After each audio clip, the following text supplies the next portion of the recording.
विद्यार्थी मित्रमैत्रिणींनो, सर्वांचं स्वागत आहे MPSC साथी आपल्या चॅनलवर.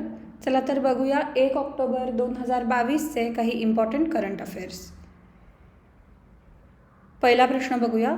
हू has been appointed as the MD and CEO of the telecom operator Vodafone idea limited. म्हणजे वोडाफोन आयडिया दूरसंचार ऑपरेटरचे नवे MD म्हणजे मॅनेजिंग डायरेक्टर आणि CEO म्हणजे चीफ एक्झिक्युटिव्ह ऑफिसर म्हणून कोणाची नियुक्ती करण्यात आली आहे? ऑप्शन्स बघूया. Option A Himanshu कपानिया, B Ravindra टक्कर, C अक्षय मुंद्रा आणि D अभिजित किशोर. याचं योग्य पर्याय आहे B रवींद्र टक्कर. या आजच्या डिस्कशनमध्ये मी जास्ती करून अपॉइंटमेंट्स हाच भाग डिस्कस करणार आहे, कारण MPSCमध्ये किंवा बाकीच्या वन डे एक्झाम्समध्ये अपॉइंटमेंट्सवर आपल्याला प्रश्न अपेक्षित असतात. त्यामुळे हा एपिसोड आपला जास्ती करून फोकस करणार आहे वेगवेगळ्या अपॉइंटमेंट्सवर. ठीक आहे, त्यामुळे लक्षात ठेवायची आहेत ही नावंसुद्धा, म्हणूनच आपण फोटोसुद्धा टाकलेत आणि कोणत्या कंपनीचं कोण झालं हे तुम्हाला रिवाईज करून लक्षात ठेवायचं आहे. अधिक माहिती जाणून घेऊया. रवींद्र टक्कर ह्यांना मॅनेजिंग डायरेक्टर आणि CEO चीफ एक्झिक्युटिव्ह ऑफिसर म्हणून नेमण्यात आलेलं आहे वोडाफोन आयडिया लिमिटेड या कंपनीचे. त्यांनी हिमांशू कपानिया यांना रिप्लेस केले. आधीचे हे होते आणि आताचे रवींद्र टक्कर हे झालेले आहेत. आणि VI या कंपनीबद्दल थोडी बेसिक माहिती पाहिजे. VI ही कंपनी 2018मध्ये फॉर्म झाली. त्याआधी वोडाफोन आणि आयडिया हे वेगवेगळे होते. आता V आणि I एकत्र करून VIV अशी कंपनी झालेली आहे. आणि ही कोणी घेतली आहे तर कुमार मंगलम बिर्ला ग्रुपची ही कंपनी असून त्याचं हेडक्वार्टर कुठे आहे तर गुजरातमध्ये गांधीनगरला. ठीक आहे, हे सगळी महत्त्वाची माहिती लक्षात ठेवायची आहे. पुढील अपॉइंटमेंट किंवा पुढील प्रश्न बघूया. Indian Navy has signed an memorandum of understanding with Dash to collaborate on an aviation research and development and to ramp up self-reliance efforts for the Navy. कोणासोबत भारतीय नौदलाने विमान वाहतूक संशोधन आणि विकासासाठी सहयोग करण्यासाठी आणि नौदलासाठी स्वावलंबी प्रयत्नांना गती देण्यासाठी सामंजस्य करार केलेला आहे?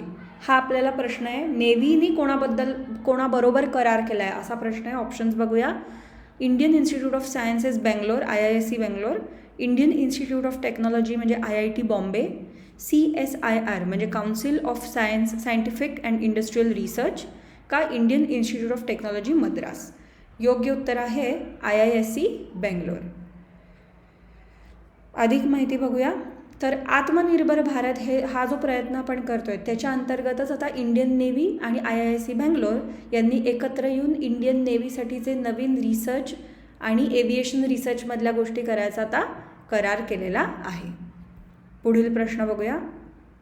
हा पण स्पेस एजन्सीशीच रिलेटेड आहे, कारण हा पण एक महत्त्वाचा भाग आपल्याला दिसतो. द मार्स रिकन्सॅनन्स ऑर्बिटर हे कोणत्या स्पेस एजन्सीनी प्रक्षेपित केलेलं आहे? ऑप्शन्स बघूया. चायनाची जी स्पेस एजन्सी आहे CNSA China National Space Administration, USAची NASA, रशियाची रॉस्कोमॉस म्हणजे रशियन स्पेस एजन्सी का युनायटेड अरब एमिराट्सची स्पेस एजन्सी. तर करेक्ट उत्तर आहे B NASA.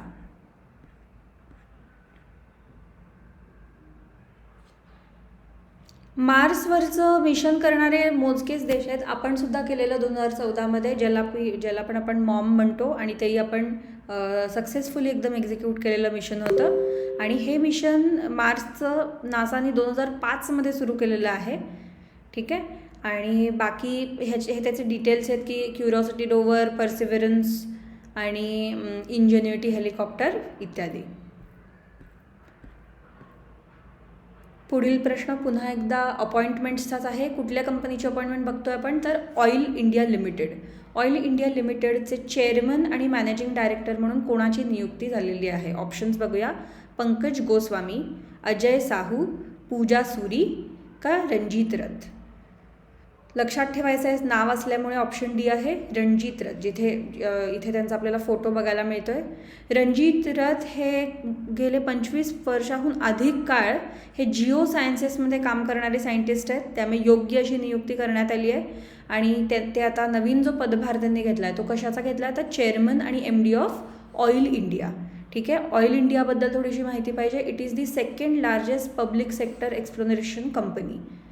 आणि नवरत्न जे PSU आहेत म्हणजे पब्लिक सेक्टर अंडरटेकिंग्स, ज्याच्यात गव्हर्नमेंटचा पण स्टेक आहे, ही वन ऑफ दी नवरत्नच आहे. आणि ह्याची मिनिस्ट्री कोणती आहे तेही माहिती पाहिजे.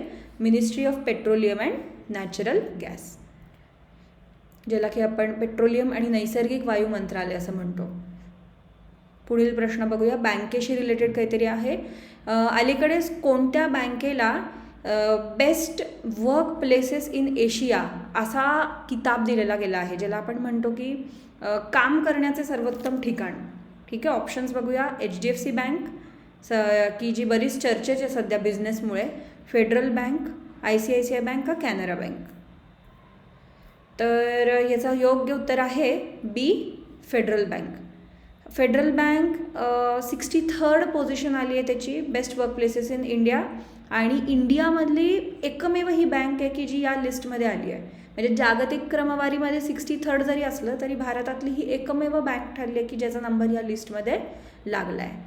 आणि कशाच्या बेसिसवर हे ठरवतात तर एक्सपिरियन्सेस ऑफ ट्रस्ट, इनोव्हेशन, कंपनीची व्हॅल्यू काय आहे आणि त्याची लीडरशिप काय आहे. ठीक आहे, या सगळ्या गोष्टींचं मूल्यमापन करून ही एक लिस्ट दिली जाते, ज्याच्यात भारतातली ही एकमेव बँक फेडरल बँक सध्या पोचू शकलेली आहे. पुढील प्रश्न पुन्हा एकदा अपॉइंटमेंटचा आहे. कशाचं अपॉइंटमेंट आहे बघूया. Who has been appointed as the CMD of Indian trade promotion organisation ITPO. Photo बघून काय आपल्याला नाव लक्षात येणार नाही. ऑप्शन्स बघूया. BVR Subramaniam, CGM Narayanan, LC Goyal का KS बालकृष्णन. ऑप्शन बघूया. Option A BVR Subrahmanyam. हे BVR सुब्रमण्यम सर जे आहेत ते ॲक्च्युली कॉमर्स मिनिस्ट्रीचे सेक्रेटरीसुद्धा ऑलरेडी आहेत, आणि त्याच्या बरोबरीनेच आता त्यांना हा ॲडिशनल चार्ज दिलेला आहे की ज्याच्यात ते इंडियन ट्रेड प्रमोशन ऑर्गनायझेशन या एजन्सीचं सुद्धा पदभार स्वीकारलेला त्यांनी आहे. आणि हे सगळं कशामध्ये येतं तर मिनिस्ट्री ऑफ कॉमर्समध्ये. या मिनिस्ट्रीचं नाव माहिती पाहिजे, कन्फ्यूज व्हायचं नाही आहे मिनिस्ट्रीमध्ये. एखाद्या प्रश्नात मिनिस्ट्रीसुद्धा विचारली जाऊ शकते.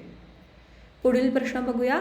इंडस इंड या बँकचे MD आणि CEO म्हणून कोणाची नेमणूक झाली. ऑप्शन्स हेमराज सक्सेना, सुमंत कथापिलिया, संजीव पुरी का D आनंदराज. इकडे फोटो आहे पण नाव माहिती नाही आहे. ऑप्शन्स आहे, योग्य उत्तर आहे सुमंत कथपलिया. सुमंत कथपलिया हे MD आणि CEO इंडस इंड या बँकेचे आहेत, आणि इंडस इंड बँक ही मुंबई बेस्ड प्रायव्हेट बँक आहे की जी हिंदुजा ग्रुपनी स्थापन केलेली 1994मध्ये. ठीक आहे, म्हणजे साधारण 28 वर्ष जुनी ही बँक आहे आणि मुंबईमध्ये ह्याचं हेडक्वार्टर आहे. पुढील प्रश्न अवॉर्ड्सबद्दल आहे आणि इंटरनॅशनल अवॉर्ड्सबद्दल आहे. रिसेंटलीच भारतीयांपैकी कोणत्या स्त्रीला knight of the legion of honour, म्हणजे हा फ्रान्सकडून दिला जाणारा सर्वोच्च नागरी सन्मान मानला जातो, तो कोणत्या भारतीय स्त्रीला मिळाला याचा प्रश्न आहे. ऑप्शन्स बघूया. फाल्गुनी नायर, स्वाती पिरामल, किरण मुजुमदार शॉ का रोशनी नादर. इकडे आपल्याला फोटो दिसतोय पण आपल्याला नाव माहिती नाही आहे. ऑप्शन्स आन्सर बघूया. स्वाती पिरामल. स्वाती पिरामल कोण आहेत त्यांची थोडी अधिक माहिती घेऊया. स्वाती पिरामल या फेमस इंडियन सायंटिस्ट आणि इंडस्ट्रियलिस्ट दोन्ही आहेत. त्यांचं नाव डॉक्टर स्वाती पिरामल असून त्यांना फ्रान्सच्या गव्हर्नमेंटने हा टॉप सिव्हिलियन ऑनर दिलेला आहे. कशासाठी तर त्यांनी आजवर जे बिझनेस फील्डमध्ये, इंडस्ट्रीमध्ये, सायन्समध्ये, मेडिसिनमध्ये आणि याचबरोबरीने इंडिया आणि फ्रान्सच्या जे रिलेशन्स आहेत ते अजून चांगले करण्यासाठी म्हणून जे काही प्रयत्न केलेत, काम केलं आहे, त्याच्याबद्दल त्यांना हा सर्वोच्च सन्मान दिला गेलेला आहे.